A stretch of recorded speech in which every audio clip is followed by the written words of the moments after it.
Hello, dear students. Welcome to Nidhi Science Academy. We were studying chapter Structure of Atom. Structure of Atom में हम main points पढ़ रहे थे wave theory के, जो कि जेसी मैक्सवेल ने दी थी। उसके अंडर हमने कई क्वेश्चंस करने शुरू किए थे। एक क्वेश्चन किया था हमने, फ्रीक्वेंसी और वेव नंबर को कैसे फाइंड आउट करते हैं। Now one more question we will do, जिसमें हम कैलकुलेट क्या क्या करना है हमें।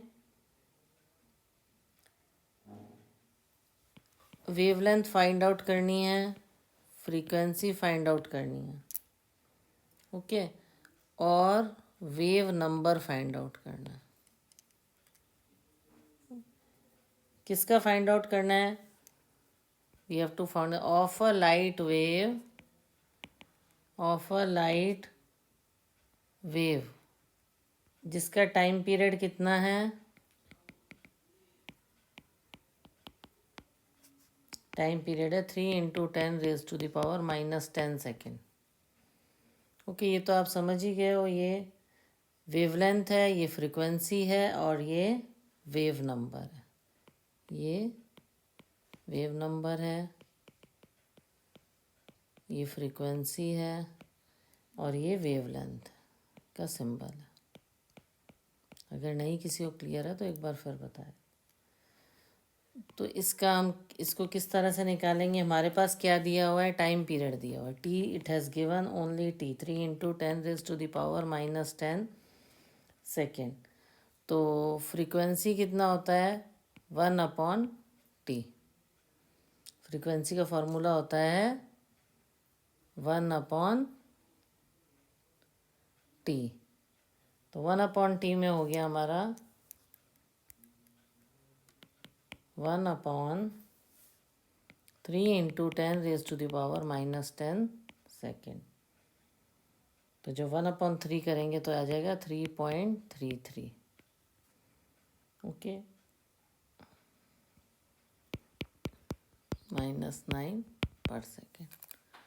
ओके, एक पॉइंट इधर शिफ्ट हो गया, 10 की जगह 9 आ गया, 3.33 हो गया। ऐसे ही ये हमारी फ्रीक्वेंसी निकल गई। अब हमें वेवलेंथ निकालनी है। वेवलेंथ का फॉर्मूला होता है हमारा, जितनी वेलोसिटी दी है, वेलोसिटी होती है लाइट की अपॉन फ्रीक्वेंसी।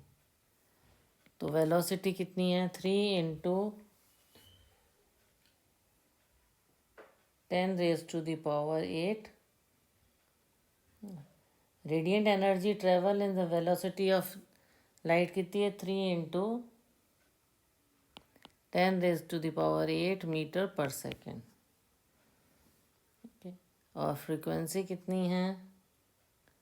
3.3 × 10⁻9। तो हमने एक को टाइम पीरियड से हमने फ्रीक्वेंसी कैलकुलेट कर ली। उसके बाद हम वेवलेंथ निकाल लेंगे। तो वेवलेंथ कितना आया? 9 × 10⁻2 मीटर। ओके, ये आपस में कट जाएगा, 1.1 आ जाएगा, फिर ये ऊपर चला जाएगा तो ये माइनस हो जाएगा, -8 और -1। फिर इसको सॉल्व करेंगे, इसके में भी एक पॉइंट है, तो ये 9 × 10⁻9 हो जाएगा। ओके, 9 × 10⁻−2, क्योंकि ये ऊपर चला जाएगा, यहाँ से पॉइंट हटेगा, 30/33 हो जाएगा।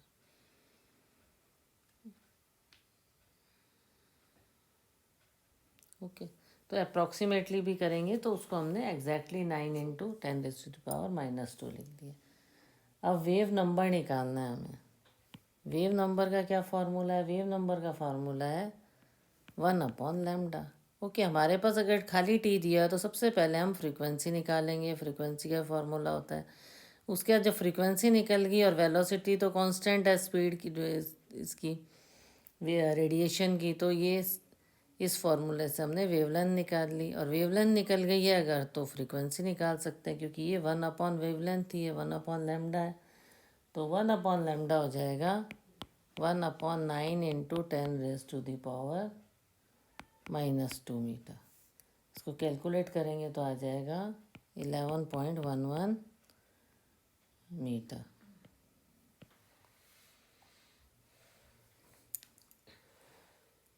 तो वेवलेंथ की जो रेंज होती है ये विजिबल स्पेक्ट्रम में एक्सटेंड होती है 400 nm से लेके 750 nm तक।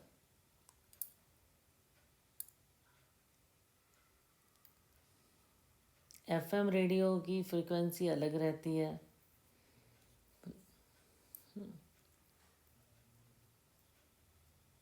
ये भी हमने पहले डिस्कस किया था, हर एक का अलग अलग रहता है। तो जो फ्रीक्वेंसी है ब्रॉडकास्टिंग जो होती है रेडियो की, उनकी भी अलग अलग रहती है।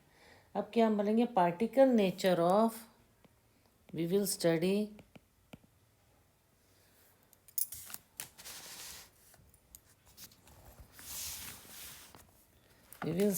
particle nature of electromagnetic radiation. इसको बोलते हैं प्लैंक्स क्वांटम थ्योरी। प्लैंक्स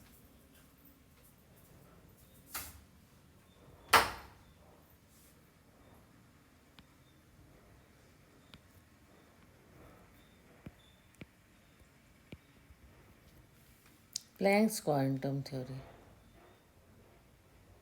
तो इलेक्ट्रोमैग्नेटिक रेडिएशन होता है वो वेव लाइक करेक्टर होता है। वेव करेक्टर होता है। इवन हम क्लियरली जस्टिफाई कर सकते हैं कुछ फिनोमेना को, जैसे डिफ्रैक्शन और इंटरफेरेंस। डिफ्रैक्शन क्या होता है, बेंडिंग ऑफ वेव। जब बैंड हो जाती है कोई ऑब्स्टेकल आने पर, जब बैंड हो जाती है वेव, उसको बोलते हैं डिफ्रैक्शन। क्या बोलते हैं, diffraction.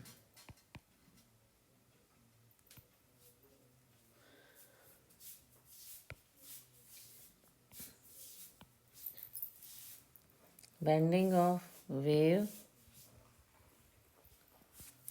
around an obstacle.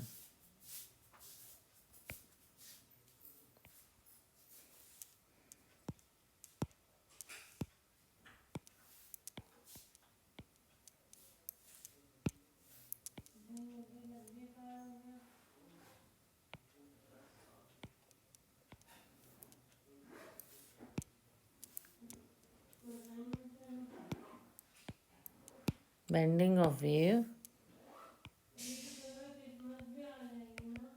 around an obstacle. Nature of electromagnetic radiations.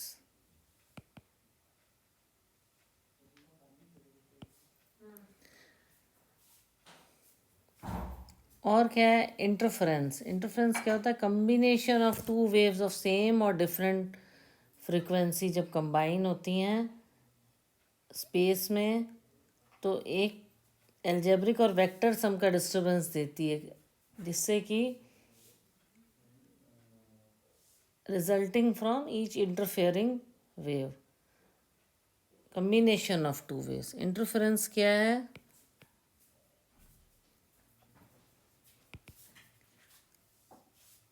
combination of two waves of same or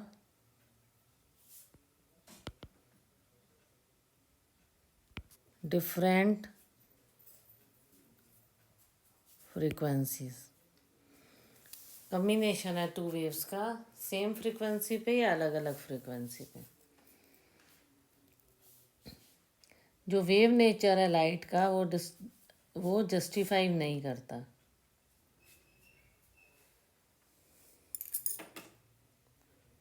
जैसे ब्लैक बॉडी रेडिएशन एमिशन होता है और रेडिएशन होता है वाइड रेंज ऑफ वेवलेंथ का फ्रॉम हॉट बॉडीज। तो इसको बोलते हैं जिसमें कलर और टेम्परेचर चेंज हो जाता है, जिसको बोलते हैं हम ब्लैक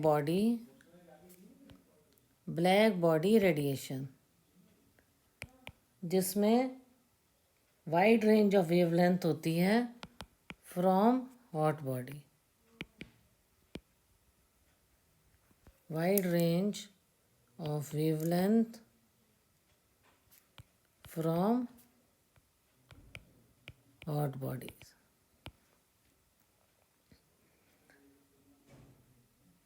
ठीक है, तो चेंज हो जाता है जब हॉट बॉडी से रेडिएट होती हैं तो रेडिएशंस, तो उनकी वेवलेंथ में चेंज हो जाता है, चेंज इन कलर, है ना, change in colour with temperature,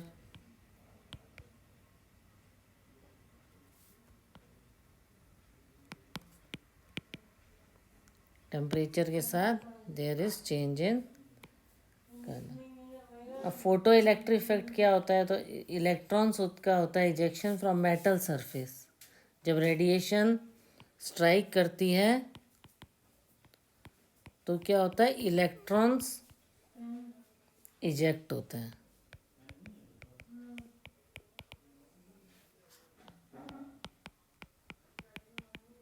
ejection of electrons. Third आ गया variation of heat capacity of solids. Variation है हीट की कैपेसिटी में सॉलिड की। Variation of heat capacity of solid as a function of temperature. Heat capacity में जो change आता है किसी भी सॉलिड के,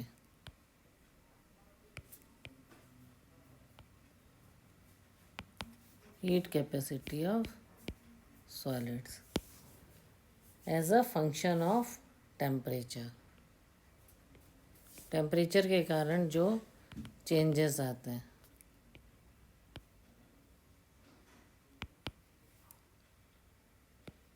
एक होता है line spectra of atoms with special reference to hydrogen. Hydrogen का लाइन स्पेक्ट्रा ऑफ एटम्स का एक लाइन स्पेक्ट्रा बनता है, एग्जाम्पल हाइड्रोजन। ओके, तो ये अलग अलग नेचर है, टेम्परेचर से चेंज होता है, इलेक्ट्रॉन के कारण भी होता है, रेडिएशन होता है, तो हीट के कारण चेंजेस आते हैं वाइड रेंज ऑफ वेवलेंथ में, तो जिसको black body radiation, line spectra, atom का चेंजेस जो आते हैं। तो ये जो चेंजेस हैं इनको हम एक एक करके समझेंगे। जैसे सबसे पहला हमारे पास था black body radiation. Black body radiation में क्या है, ये एमिट करता है और एब्जॉर्ब करता है रेडिएशन सब फ्रीक्वेंसी की। तो रेडिएशन जो एमिट किया जाता है बॉडी से इसको बोलते हैं ब्लैक बॉडी रेडिएशन। तो सबसे पहले किसने दिया था इसको, मैक्स प्लैंक ने। Emit and absorbs radiation of, emit and absorb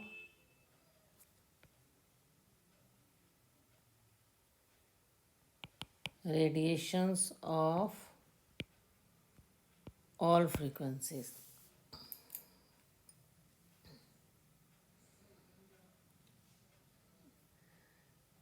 जैसे आयरन है, रॉड है, जब उसे हीट करता है फर्नेस में तो आयरन रॉड पहले डल रेड होती है, उसके बाद वो ब्राइट रेड में चेंज हो जाती है ना। जैसे जब हीट करते हैं किसको, आयरन रॉड को, तो सबसे पहले वो फर्नेस में क्या था, आयरन सबसे पहले डल रेड हो जाती है, फिर वो ब्राइट रेड हो जाती है, फिर वो ऑरेंज हो जाती है और गर्म करने से, फिर वो येलो हो जाती है और फाइनली ब्लू हो जाती है सबसे ज़्यादा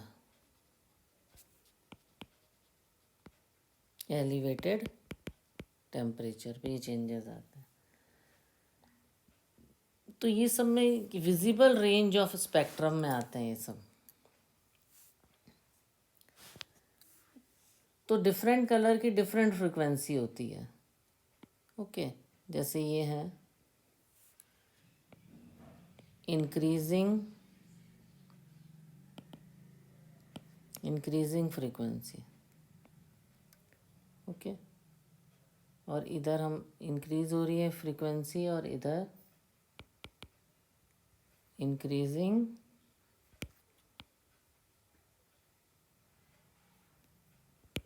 वेवलेंथ। तो फ्रीक्वेंसी इंक्रीज होती है, ये देखो कलर चेंज होता है ना। ये देखो रेड था, जो अपन ने रॉड का पढ़ा रेड था। ओके, रेड था, ऑरेंज, येलो, ग्रीन, ब्लू। तो फ्रीक्वेंसी इंक्रीज हो रही है और इस तरफ जैसे जाएंगे इनकी वेवलेंथ कम होती जा रही है। तो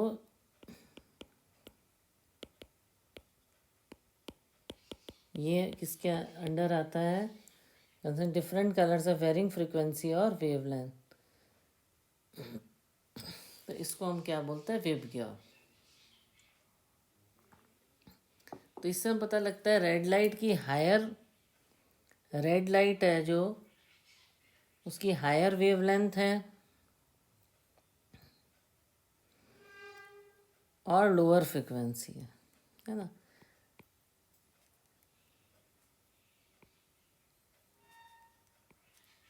लोअर फ्रिक्वेंसी है रेड की और higher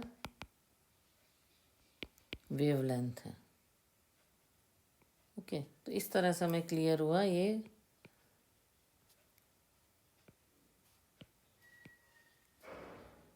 lower frequency of red light and higher wavelength. Okay, तो इस तरीके से हमें पता लगता है कि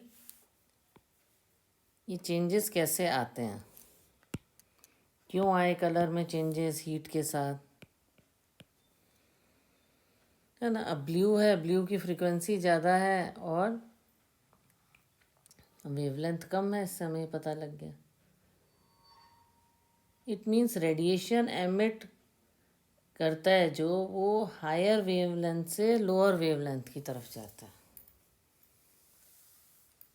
ठीक है, radiation emitted grow from higher wavelength to lower wavelength.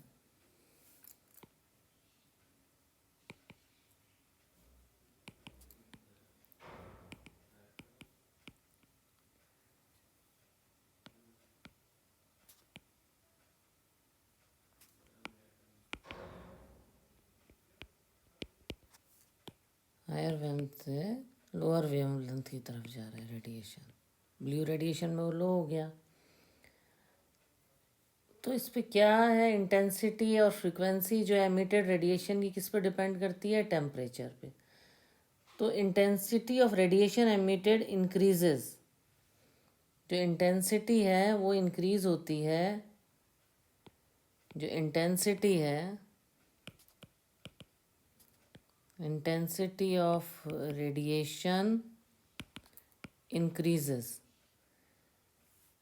With, increase होती है with decrease of wavelength. Short में लिख रही wavelength reaches a maximum value of a given wavelength and then start decreasing and further decrease of wavelength.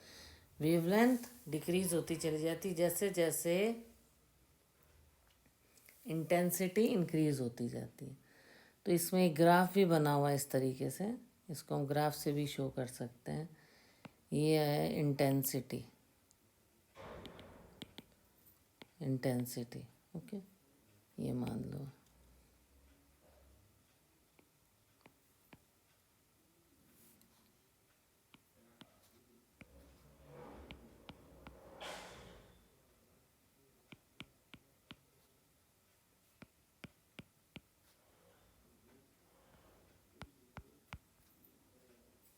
ये क्या है, wavelength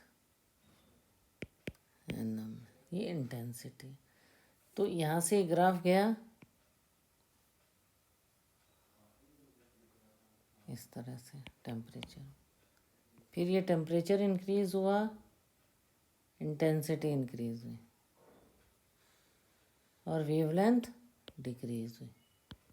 T2 is greater than T1, temperature increase. तो दो temperature दिखाए हैं इसमें, जिसमें जब टेम्परेचर हाई हुआ तो वेवलेंथ कम हो गई। एनर्जी है किसी मैग्नेटिक रेडिएशन की,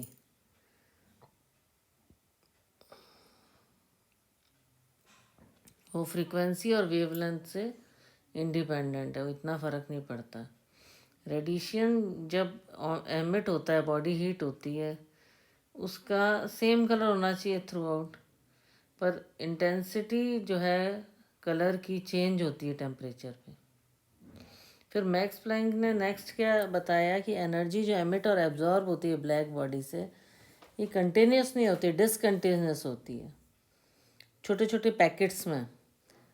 each such packet of energy, जितना पैकेट, जो पैकेट ऑफ एनर्जी है कंटिन्यूसली नहीं होती, पैकेट्स में रिलीज होती है एनर्जी, जिसको बोलते हैं हम क्वांटम। जिसको क्या बोलते हैं हम, क्वांटम। लाइट में क्या होता है, in case of light quantum of energy is photon. Quantum of energy is photon. Light के अगर हमें देखा जाए तो लाइट को कंसिडर, तो एनर्जी ऑफ रेडिएशन जो है वो डायरेक्टली प्रोपोर्शनल है फ्रीक्वेंसी के। एनर्जी जो है वो डायरेक्टली प्रोपोर्शनल है फ्रीक्वेंसी के।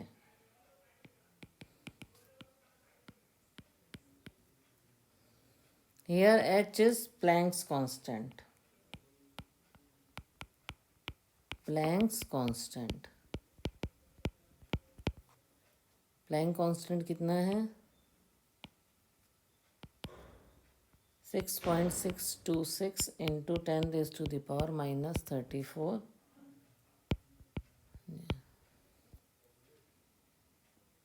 ओके, ये आपका एनर्जी है, ये फ्रीक्वेंसी है, ये वेवलेंथ है और ये वेलोसिटी है। ओके, तो प्लैंक्स कांस्टेंट होता है 6.626 इंटू 10⁻⁻32 10⁻⁻34। तो इससे जो है फ्रॉम अबव ये क्लियर हो गया है कि ज़्यादा फ्रीक्वेंसी होगी तो ज़्यादा एनर्जी रेडिएशन से एसोसिएटेड होगी। जितना ज़्यादा होगी एनर्जी उतनी ज़्यादा उससे रिलेटेड होगी। जितनी ज़्यादा फ्रीक्वेंसी होगी, more the frequency, more is the energy associated with it. Okay, तो ये हमने प्लैंक्स क्वांटम थ्योरी पढ़ी है। हमने पहले फ्रीक्वेंसी फिर पढ़ी प्लैंक्स क्वांटम थ्योरी। अब ये जितना पढ़ा है आपको क्लियर हो गया होगा। कल हम पढ़ेंगे फोटो इलेक्ट्रिक इफेक्ट।